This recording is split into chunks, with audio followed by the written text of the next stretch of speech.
Hi అండి, welcome to my channel. నేను మీ శ్రావణి. ఇవాళ నేను టమాటో పచ్చడి ఎలా చేసుకోవాలో చూపించబోతున్నాను. టమాటో పచ్చడి మాకు కూడా తెలుసులేండి, మరి మీరేం చెప్పాలి అనుకోకండి. ఈ టమాటో పచ్చడికి పచ్చి టమాటాలు కానీ లేదా దూరగా ఉన్నటువంటి టమాటాలు కానీ వేసుకొని చేసుకుంటే ఆ టేస్టే నెక్స్ట్ లెవెల్లో ఉంటుందండి. ఒకసారి తప్పకుండా ట్రై చేసి చూడండి. మీరే టేస్ట్ చాలా బాగుంది అనుకోవాలి. ఇంకెందుకు ఆలస్యం, మరి టమాటోతో పచ్చడి చేసేసుకుందాం. ముందుగా కడాయి పెట్టుకొని పల్లీలు వేయించుకోవాలి. లో ఫ్లేమ్లో మంటను పెట్టుకొని వేయించుకోవాలి.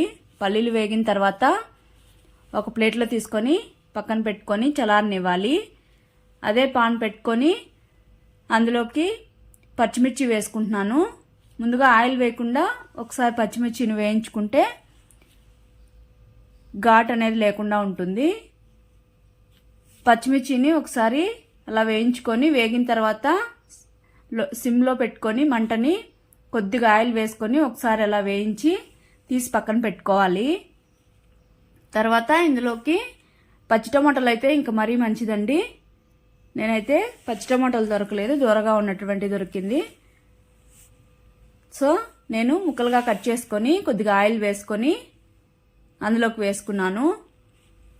టమోటాలు లో ఫ్లేమ్లో మంచిగా మిక్స్ చేసుకొని మూత పెట్టుకొని కుక్ చేసుకోవాలి. దోరగా ఉన్నటువంటి టమోటాలు కాబట్టి కొద్దిగా వేగడానికి టైం పడుతుంది. తర్వాత టమోటాలు కూడా కుక్ అయిపోయాయి. ఇందులోనే ఒక హాఫ్ స్పూన్ జీలకర్ర వేసుకొని వేయించుకోవాలి.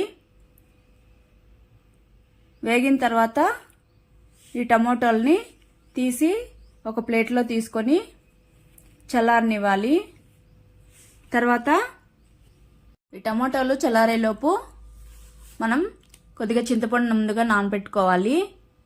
తర్వాత మిక్సీ జార్ తీసుకొని అందులోకి నానబెట్టుకున్నటువంటి చింతపండుని, తర్వాత పచ్చిమిర్చి, తర్వాత కొద్దిగా కొత్తిమీర, తర్వాత పల్లీలు, ఇక్కడ నేను ఒక 2 గుప్పెళ్ళ పల్లీలు వేసుకుంటున్నాను.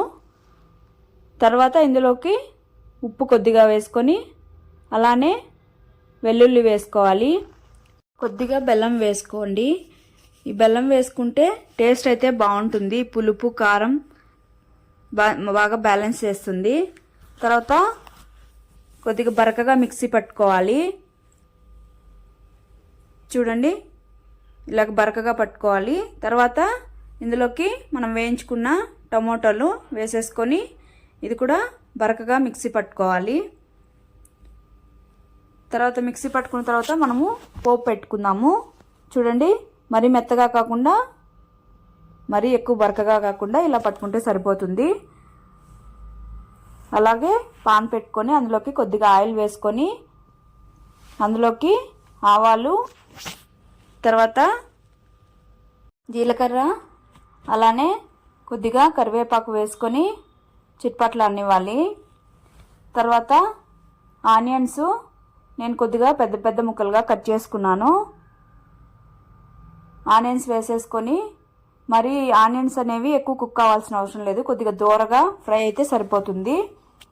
ఇలా ఫ్రై అయితే సరిపోతుంది. ఫ్రై అయిన తర్వాత చట్నీ వేసేసుకొని ఒకసారి మిక్స్ చేసేసుకొని 2 మినిట్స్ అలా సిమ్లో పెట్టుకొని స్టవ్ ఆపేసుకొని సర్వ్ చేసుకోవాలి. అంతే అండి. ఈ టమాటో పచ్చడి అయితే చపాతీ, దోశ, ఇడ్లీ, రాగి ముద్దలోకి అయితే ఎస్పెషల్లీ సూపర్గా ఉంటుందండి. ఇంకెందుకు ఆలస్యం, మరి మీరు ట్రై